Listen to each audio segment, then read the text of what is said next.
special glasses from the eye doctor to help prevent a bunch of the glare. Hopefully I'll be able to get to work today. I've taken the last 2 days off just because I couldn't really see very well to drive with the glare from the sun. So anyway, this day in history, June 11th, 1776, the Continental Congress created a committee to declare independence against the crown of Britain.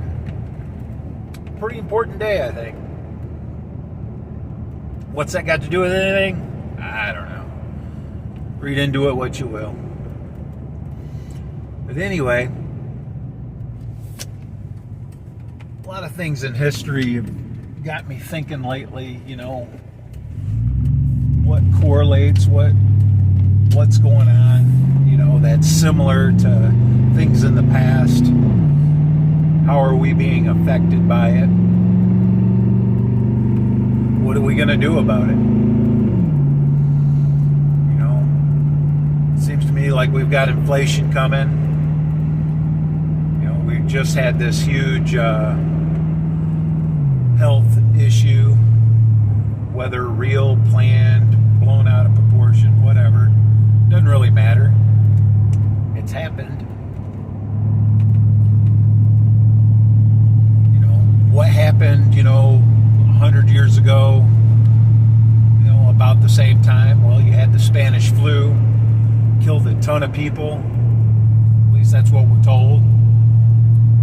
Who knows? Nobody was around back then, but if you believe your history, a lot of people were killed. The population was less back then, so I'm sure it was felt more than now. The current thing that's going around hasn't killed nearly the same amount of people. It may have infected the same amount of people, but not as many people died. Is that because of modern medicine, or is that just that it's not as bad as the Spanish flu was?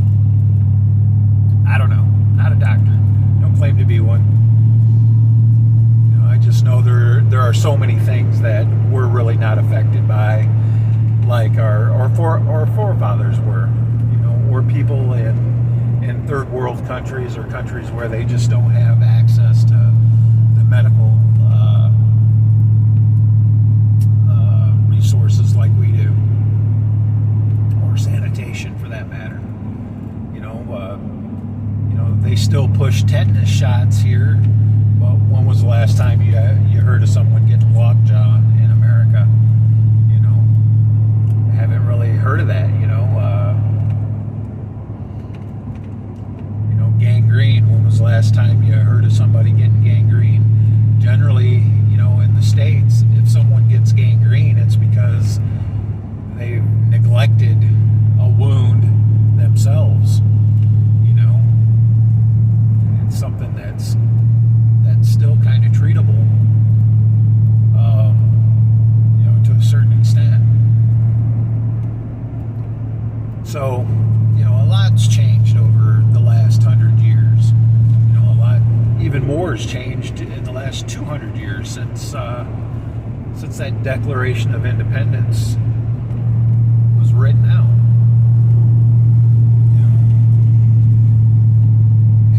Have things gotten better medically? I would think so. I think we're, for the most part, healthier, as far as I know. I didn't live 200 years ago, so I don't know. But the access to healthcare definitely is better. I know for sure I'd rather go to a modern dentist than a dentist back in the 17 or 1800s, when you went to your local barber, got a trim, and they yanked a tooth. What you did for pain was you got really drunk. They had some chemicals. Of course they had what do you call it? Opiates. They call it like laudanum and stuff back then, which was basically morphine. So they had that, and you could get that anywhere. You pharmacist or anything. Go to the local snake oil salesman and get some of that. But times have changed. Times have really changed. Just in my time, you see, marijuana going from a drug that everybody was telling you would be like an egg fry, make your brain like an egg frying on a frying pan, to, now everybody's using it for aches and pains and, glaucoma or whatever, name the sickness. There's a cannabinoid for it. It's kind of funny. Is there? Maybe that's the subject. Is marijuana the modern snake oil? Cures everything from diabetes, dysentery, glaucoma, AIDS, syphilis, erectile dysfunction, cures it all. Cancer, everything. Modern snake oil.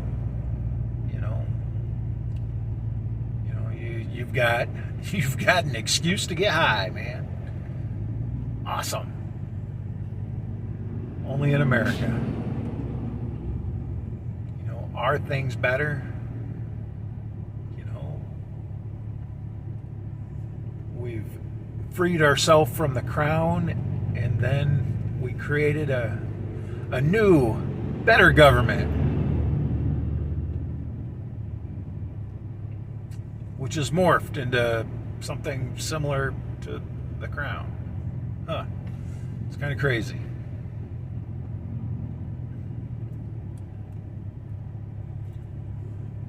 Anyway, on a lighter note, what do y'all think about the whole cannabis explosion? Do you think it's a good thing? Do you think it's a bad thing? Personally, I could go either way with it. I don't think it should be a felony or anything like that. I don't see cannabis being something that is a dangerous drug. It's definitely, to me, when I was growing up, they called it the gateway drug. If you smoked pot, it was going to lead to worse things like heroin, and next thing you do, you're shooting dirty needles into your arms, sharing needles with the local homeless hooker, getting all kinds of diseases. And even as a young guy, as a young man or a young child, actually, I knew that was BS, because my mom smoked pot. And Mom wasn't like that. Mom wasn't putting needles in her arms or anything like that. Heck, my mom hardly drank, but she did smoke a little pot. And I think, if you're honest, you've probably known a lot of people in your life that have done that. In the area I grew up in, it was, I would say, probably well over 60, maybe 70% of the population, or the people I knew, smoked marijuana. It was just the way it was. Maybe it was just the people I hung out with, or maybe the class of people I hung out with.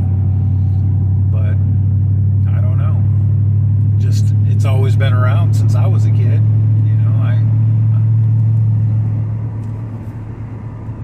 I graduated in '87, so if that tells you anything.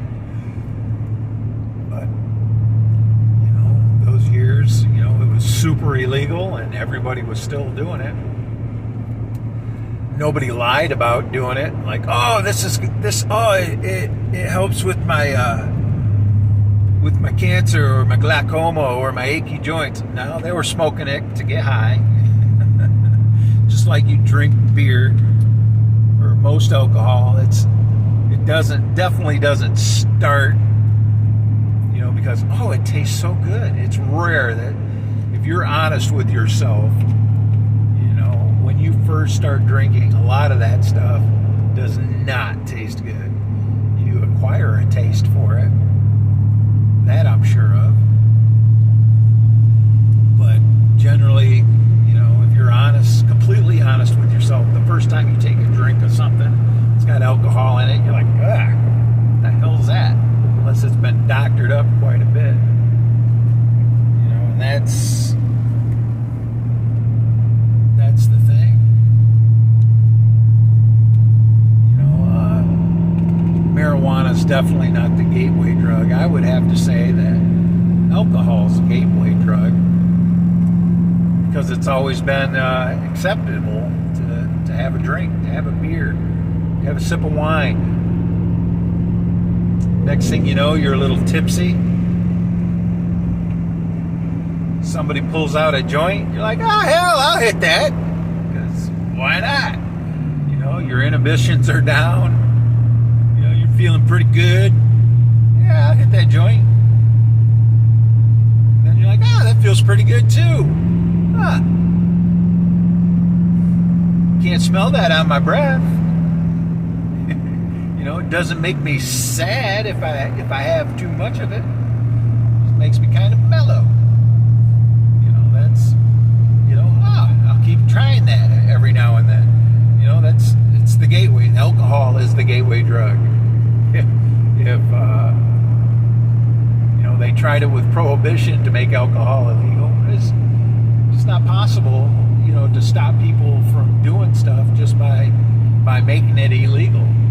They really got to believe that, you know, it's a problem. Alcohol is just part of so many cultures. You know, if your family came from Europe, you know that's what they drank, man. You know, you had a lot of the people in ancient times. They made alcoholic beverages or fermented beverages because there wasn't that much potable water. You know, you had to clean up the water somehow to drink it. You put alcohol in it. If you make alcohol, well, that's going to kill most of the bad things. So, you know, you drink a little beer or ale or whatever, you know, and you knew you weren't going to get the squirts, or maybe you would, but it wouldn't be so bad. I think that's, and then it just, you know, went on from there. It makes you feel different. Your body, you know, feels different. You know, it's a depressant, but for some reason, if you drink, you know, a little bit of alcohol, it kind of acts like a stimulant too. So it's weird.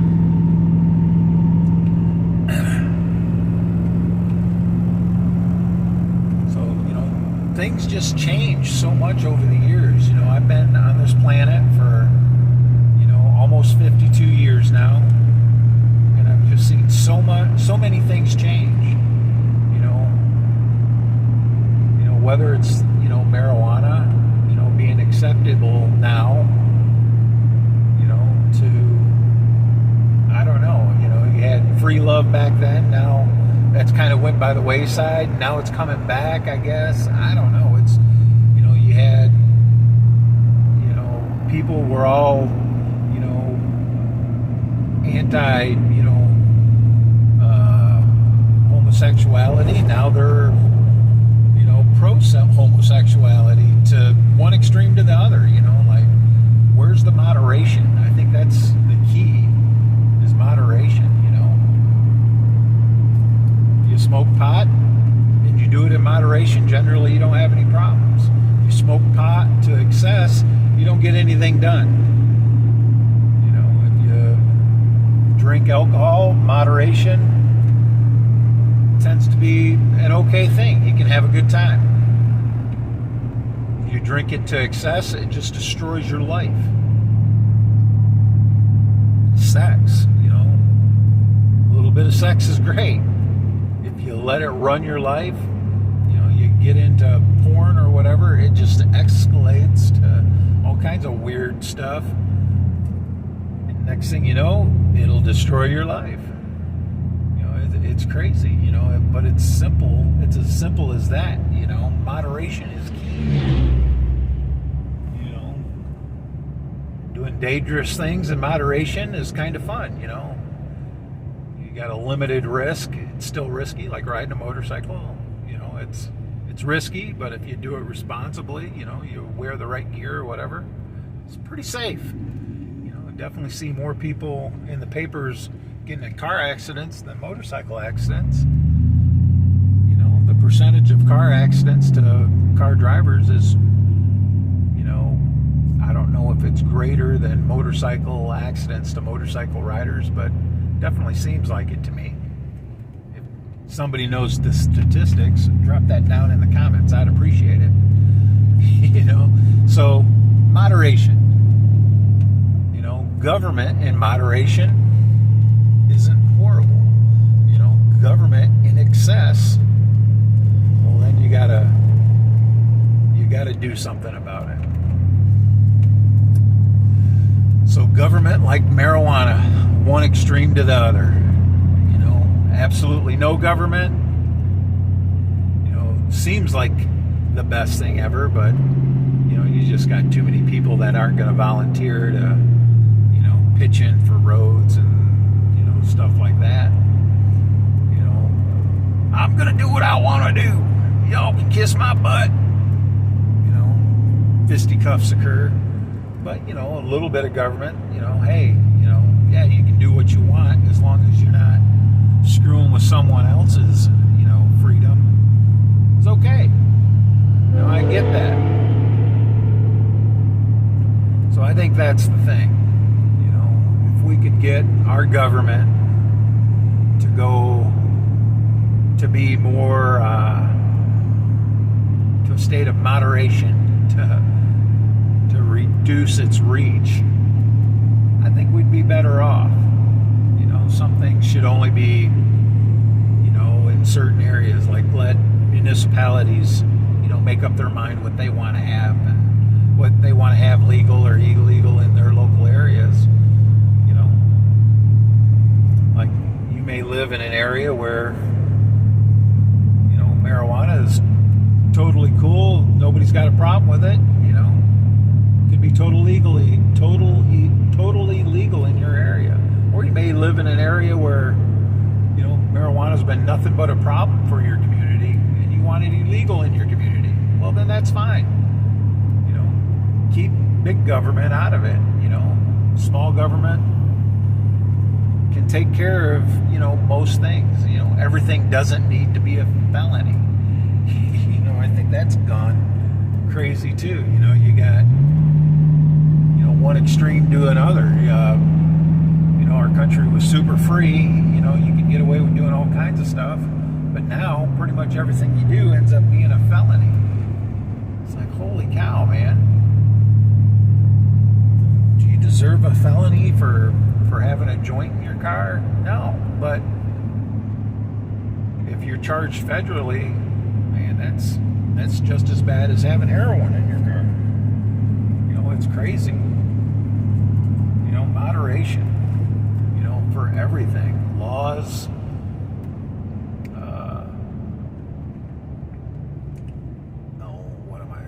what's the word I'm looking for? If you, doesn't matter. Anyway, if you're sentenced for something, it should be, you know, reasonable to what you've done.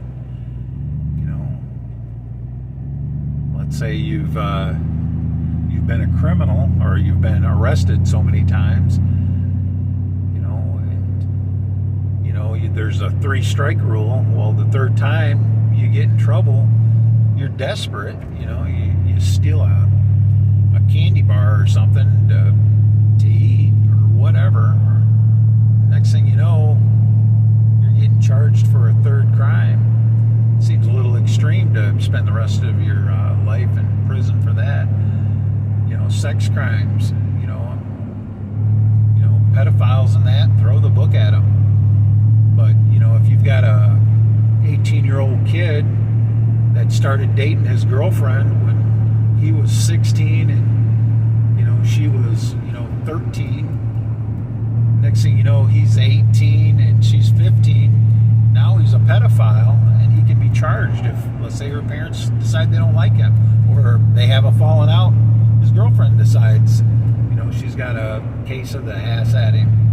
Now that kid's life is ruined, and he's a sexual predator. Has to put his name on a list for the rest of his life. Is that right?